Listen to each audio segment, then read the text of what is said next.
Отново сме в студиото. Вие гледате предаването в ефир. Битката за Северозапада продължава. Според водача на листата на коалиция Реформаторски блок Глас народен има още неизпълнени задачи. Кое е най-важното в предизборната програма на реформаторите ще научим от водачът на листата Явор Хайтов и кандидатът за народен представител Ирина Иванова. Те са вече тук при нас. Добро утро. Добре дошли. Благодаря ви. Добре заварили. Отново сме пред избор, господин Хайтов. За 2 години не може да се свърши онова, което е планирано за 4. Каквото очакваме от вас в следващото Народно събрание? Да, така е. Вие сама споменахте за нашият девиз. Битката за Северозапада продължава. Ние обявихме този девиз с ясното съзнание, че работим за врачани, за всички врачани, за цялата област и за целия Северозапад. Защото каквото е добро за Враца, то е добро за Монтана и за Видин, разбира се. Но има една истина и тя е, че през изминалите 27 години всички правителства по един или друг начин бяха мащеха на нашия регион и ние, които заставаме с лице пред хората и искаме подкрепа, трябва много ясно да заявим, че ние ще бъдем врачански депутати. С госпожа Иванова сме си говорили много пъти, много дълго, че това е нашата кауза и ако има световна политика, която се прави в Вашингтон, в Москва или Токио, европейска в Брюксел, то ние сме кандидати и хора, които се занимаваме с политика на територията на област Враца, от Горни, Долни Вадин, от Оряхово до Зверино и Игнатица, от Кунино и Роман до Краводер и Криводол. Това е нашата територия, за нея ще работим, за нея е нашата програма и мога да ви уверя, че гражданите, които предпочитат нашата бюлетина, а както всички вече знаят, тя е номер 21 в интегралната бюлетина, ще направят точния, верния, разумният избор за хора, които са доказали с дейността си, че милеят за този регион. Госпожо Иванова, кое е най-важното в предизборната програма на Реформаторският блок, което ще накара и хората да гласуват за вас? Предизборната програма се гради на 3 основни стълба. Искаме държавата ни да бъде силна, икономиката да бъде свободна и да се развива в конкурентна среда, а възпитанието на децата и на всички да бъде в един патриотичен идеал, който докосва сърцата. Простички неща предлагаме и разбира се изпълними.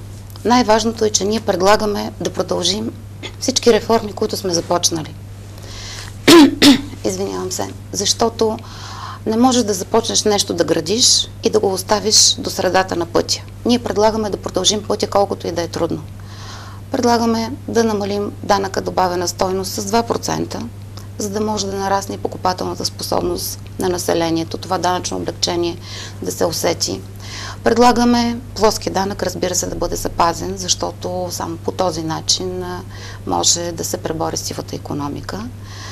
Предлагаме фирмите да бъдат, малките фирми да се регистрират ДДС с много по-голям праг.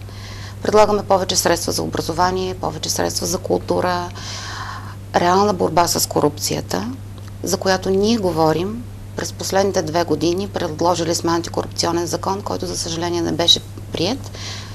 Искам да подчертая, че не говорим за корупция само по време на избори, преди изборите. Това е наша кауза. И разбира се, за листата на Реформаторски блок Враца, каузата е Враца и Врачанска област. Каузата са всички врачани, с техните проблеми, с нерешените проблеми в инфраструктурата, с нерешените проблеми в образованието, в здравеопазването най-вече. Така че с номер 21, ако всички врачани гласуват за нас, наистина ще намерят разрешение на своите частни проблеми и разбира се и големите проблеми на областта, защото тя е изоставаща, а на нас това ни е неприятно. Господин Хайтов, защо земеделец води листата на коалиция Реформаторски блок Глас народен?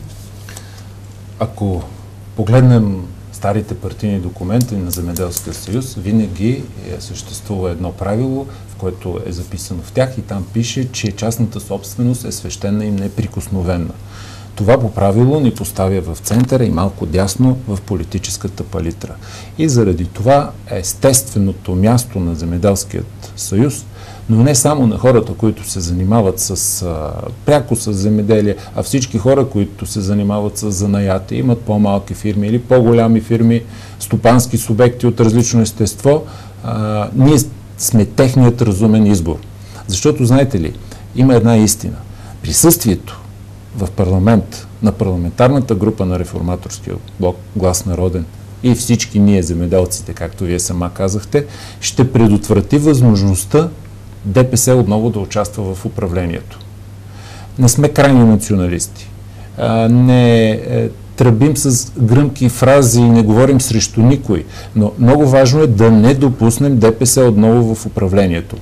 И аз искам да върна лентата малко назад и да припомня на зрителите и на вас, вие сте млади и чаровни хора, че винаги когато Социалистическата партия по един или друг начин е участвала в управлението, след нея следват национални кризи.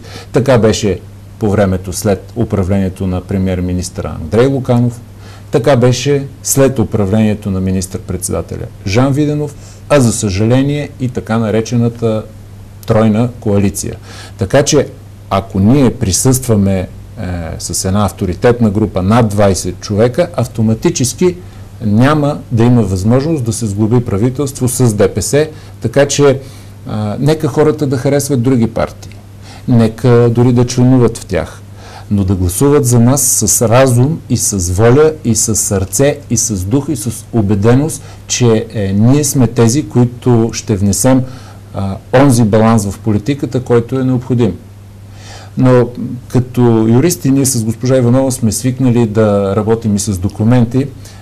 Когато тръгвах към студиото на телевизия Римекс, където съм гостувал с най-голямо удоволствие, аз си извадих едни стари архивни документи за времето, когато бях народен представител в 43-то Народно събрание. Няколко пъти съм внасял изрични текстове в Закона за държавния бюджет за целево финансиране на отделните общини на територията на региона. Без значение кметовете от коя политическа сила са.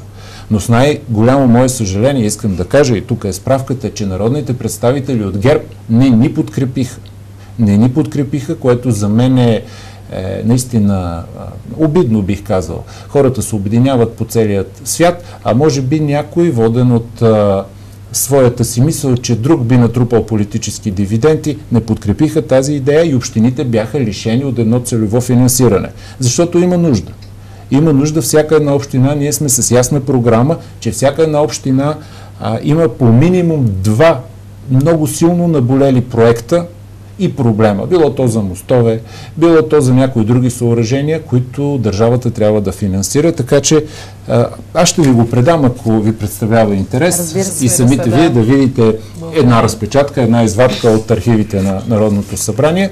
Но се надявам, че в следващия парламент, заедно с всички, ще направим така, че правителството, както казах вече, наистина да бъде майка, не мащеха на региона. Така, госпожо Иванова, казахме вече за приоритетите в предизборната ви програма, но защо хората трябва да гласуват за кандидатите от вашата листа? Както вече подчертахме, нашата листа е балансирана. В нея са хора професионалисти, хора, които са успели в личен и професионален план, хора, които могат и знаят как да случат промените и реформите, които предлагаме. В нашата листа искаме след 4 години да видим нашата област не такава, каквато я виждаме сега, когато обикаляме по пътищата ни. Най-малкият проблем в момента са и дупките. Най-големият проблем е, че няма заетост за хората, че те не виждат смисъл дори да гласуват, да направят своя избор. Безверието е страшно нещо.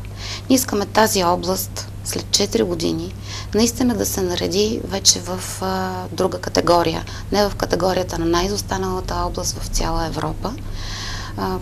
Пак подчертавам, знаем как да случим тези промени, готови сме. Ние сме един екип, който работи заедно. Така както през 1999 година, от 1997 всъщност до 2001 година случихме ни промени, които предвижиха България напред и в Европа, така можем и в момента да се преборим с кризата в България. Господин Хайтов, направихте немалко за хората от Врачанско в 43-я парламент. Кое бихте отличили така като най-значимо? Интересен въпрос. В моите периодични отчети през 2, 3, 6 месеца като народен представител съм представял по сектори и през ведомства кога какво се е случило, но имах 2 срещи на тема Враца и Северозапада с министър-председателя на Републиката, бившия министър-председател господин Борисов, и положих усилия наистина да го убедя, че има нужда от необходимост и необходимост от средства. С 2 постановления на Министерски съвет бяха отпуснати средства за асфалтиране на основните булеварди в областния център. Влязох дори на ръба на доброто възпитание в пререкание с министърът на образованието, макар че сме сродни политически партии, госпожа Кунева, и стана така, че от над 500 заявки за жълти автобуси, с които се превозват децата ни, имаше възможност да се раздадат 150 и от тях 5-6 дойдоха на територията на област Враца. Но знаете ли, аз това не го изтъквам като свои постижения. Защо? Защото всичко това, което говоря, трябва да бъде планирано. Трябва да има баланс и планиране, а не да ходим, да се молим, да тропаме, да настояваме. И когато говорим за планиране, ние сме единствената коалиция, която предлага и няма да подкрепим никой кабинет, ако няма ясно заявено желание за съставянето на една целенасочена инвестиционна програма за развитие на Северозападна България. Аз съм говорил много пъти по тези въпроси и тя е съвсем простичка. Всяка една община да представи 2 по най-важни за самата община проекти. Било то реновиране на училище, било то направата на мост, било то пътища от 4-класната пътна мрежа, но с ясният ангажимент, че и така наречените ресурсни министерства ще изпълнят ангажиментите си към общините. Аз искам да чуя бъдещите министри и, ако има, разбира се, избран Министерски съвет, всеки един, министърът на земеделието, министърът на регионалното развитие, министърът на икономиката, министърът на екологията, да не ги изреждам всичките, разбира се, министърът на транспорта, аз съм родом от Мездра, знаете, железничарски град, всеки един да каже какво ще направи, но това нещо да не бъде само един предизборен балон, а да бъде ясно посочено с срокове. И най-важното, с финансиране. Откъде?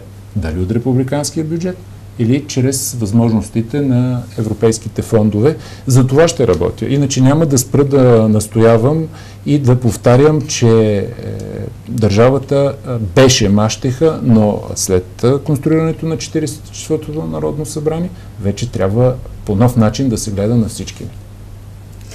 Госпожо Иванова, какво е вашето послание, което бихте отправили към жителите във Врачанска област? Коалиция Реформаторски блок Глас народен представлява обединеното дясно. Ние сме автентичната десница и предлагаме наистина на десния човек избора, който той да направи на 26 март. Както казах преди малко, ние искаме една различна област. Ние искаме да продължим всичко, което сме започнали. Но ние искаме това да бъде, както каза господин Хайтов, планирано, да бъде ясно, да бъде обърнато внимание на Северозападна България, защото наистина за нас това е битка, това е кауза. Ние искаме да случим живота на хората тук, сега, за да останат нашите млади хора в нашата област. Това си е и моя лична кауза, която започнах преди няколко години. Ние искаме достоен живот за нашите възрастни хора, които са по селата. За съжаление, в момента живота им, пред очите им се срива това, което те са виждали. Не искаме да бъде така. Искаме всеки да се чувства сигурен, искаме всеки да се чувства защитен и всеки да се чувства обгрижен от държавата. Вашето послание, господин Хайтов? За да се виждаме отново, за да си изпълним ангажиментите, разумният избор, както казах, е с номер 21 в бюлетината, но без подкрепа не става. Разчитам, че за нас ще гласуват и хора не само убедени в правотата на дясноцентристската политика, и хора от друг политически спектър, с ум и разум, че нашата коалиция е тази, която наистина може да направи така, че да има по-добрини за региона. Много ви благодарим за този разговор. И ние благодарим за поканата. Благодаря. И пожелаваме успех. Благодаря. Уважаеми зрители, битката за Северозапада продължава. Явор Хайтов ни беше на гости и Ирина Иванова. Останете с нас. Купуването и продаването на гласове е престъпление.